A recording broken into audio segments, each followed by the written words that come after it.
What agonies we suffered in those days in the prison camps. I was freezing to death and I was terrified. The bombings had stopped and there was a deadly silence over Crete. Only those of us who'd lived through this hell could imagine the nightmarish picture that was left behind. 1941. Rallying behind Mother Britain, Australia sends 17,000 troops to Greece to bolster the Allied effort against Germany. Within months, it's a campaign that years later will qualify as our Second Gallipoli.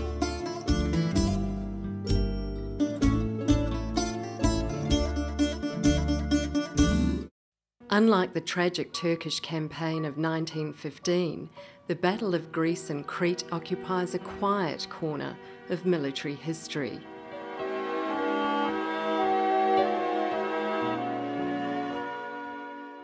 A new book, Diggers and Greeks, aims to shed some light on this devastating conflict.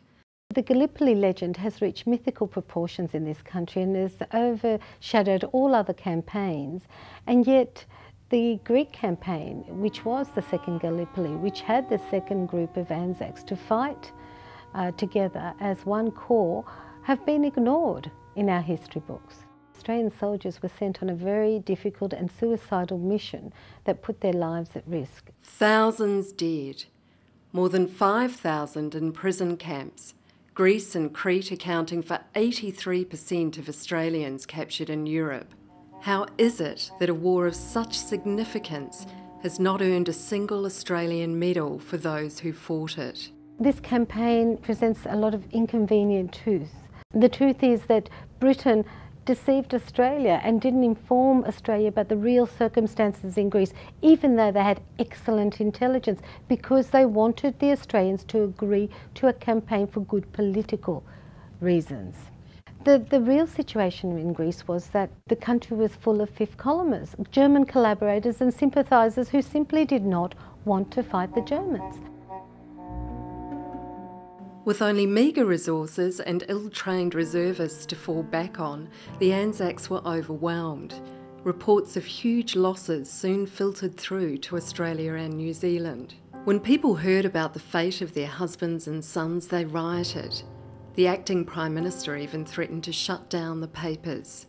And there was a picture of him in the papers saying, "Hail Fadden," because presenting him as a fascist and trying to suppress public opinion. Even more lives would have been lost, says Maria, if it were not for the Anzacs' warm and larrikin relationship with the Greek people. If it hadn't been for the Greek people who offered them shelter and support, they wouldn't have survived in enemy-occupied Greece. Often they were isolated and by themselves and disheartened and starving, and the Greek people hid them. They did all sorts of amazing things to support their allies, the Greeks. Marriages were made, extraordinary friendships forged.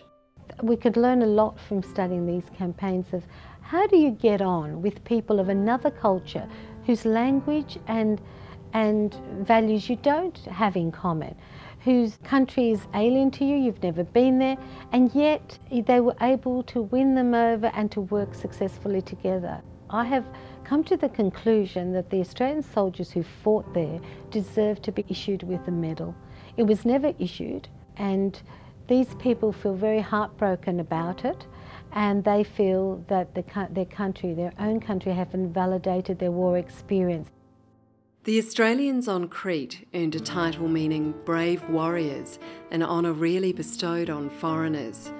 The Greeks understood exactly what these men had risked for a relationship that went well beyond the bounds of normal friendship.